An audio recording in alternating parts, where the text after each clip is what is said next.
What up, team? Here with Jono live on Big Boys Boxing. Just a quick stream today to give some shade on the world boxing cancer. So, as many of y'all may know, they have said they're going to make Tyson Fury the mandatory for Deontay Wilder come February.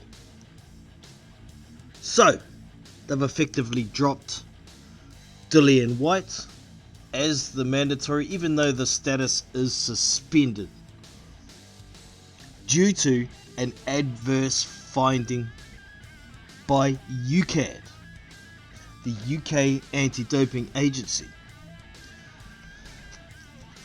But I find this a double standard. How so, you say? Well, Dominic Breazeale was supposed to have a shot at a mandatory position against Bermane Stiverne.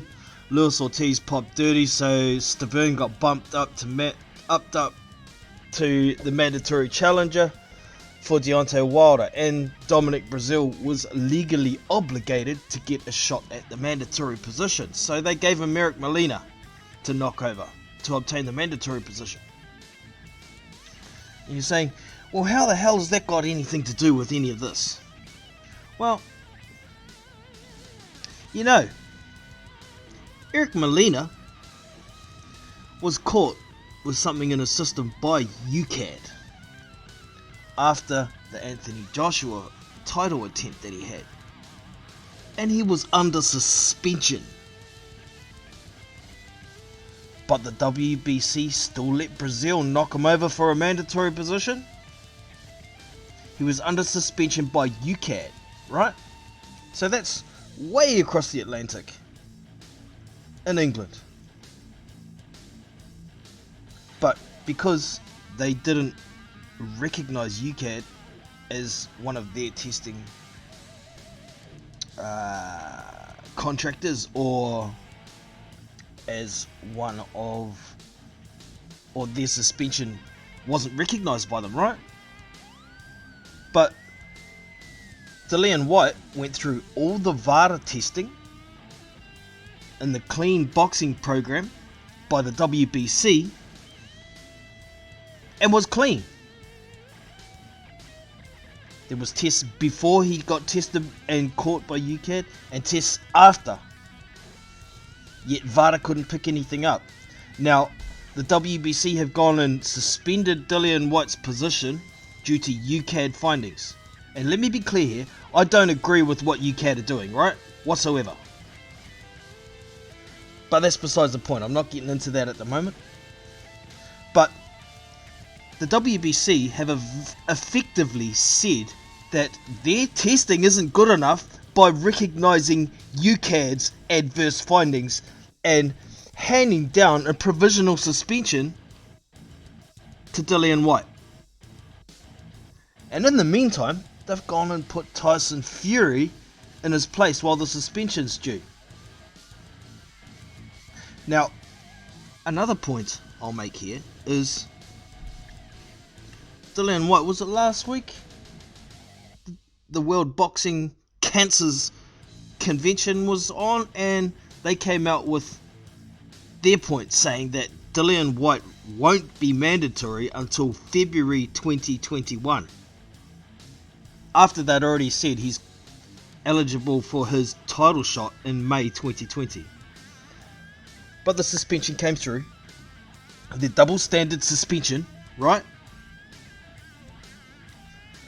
So they've gone and put Tyson Fury in there. Now, I wondered at the time when Dillian Whyte was told that you can be mandatory again in February if you're cleared by UKAD.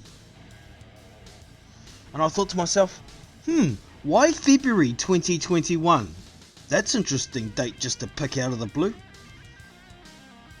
But you know what? They already knew that they were going to put Tyson Fury in as mandatory then, but they kept that quiet. Why so, Jono, you say? Well, they knew that Tyson Fury has a contract to fight Deontay Wilder in February 2020. And magically, 12 months later, the next mandatory shot's due. Or when Dillian White can possibly be appointed mandatory again. They already knew they were going to do this. They're doing their best to shut Dillian White out because they're picking up on another drug testing agency's results because their drug testing isn't good enough to pick up adverse findings. Now, Mauricio Solomon, your father will be rolling in his grave with disgust. It's enough that you've ruined the chances of undisputed in 2 divisions by appointing these bullshit franchise champions that aren't champions.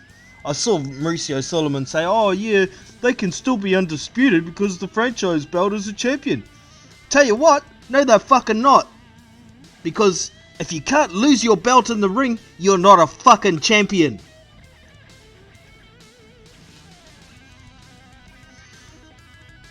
These guys are piling up more and more reasons for the boycott by fans and many boxers in 2020. It's disgusting. Absolutely disgusting. And I've had enough of these pieces of shit. And like the picture says, you are a cancer to boxing. Cancer, you are killing it.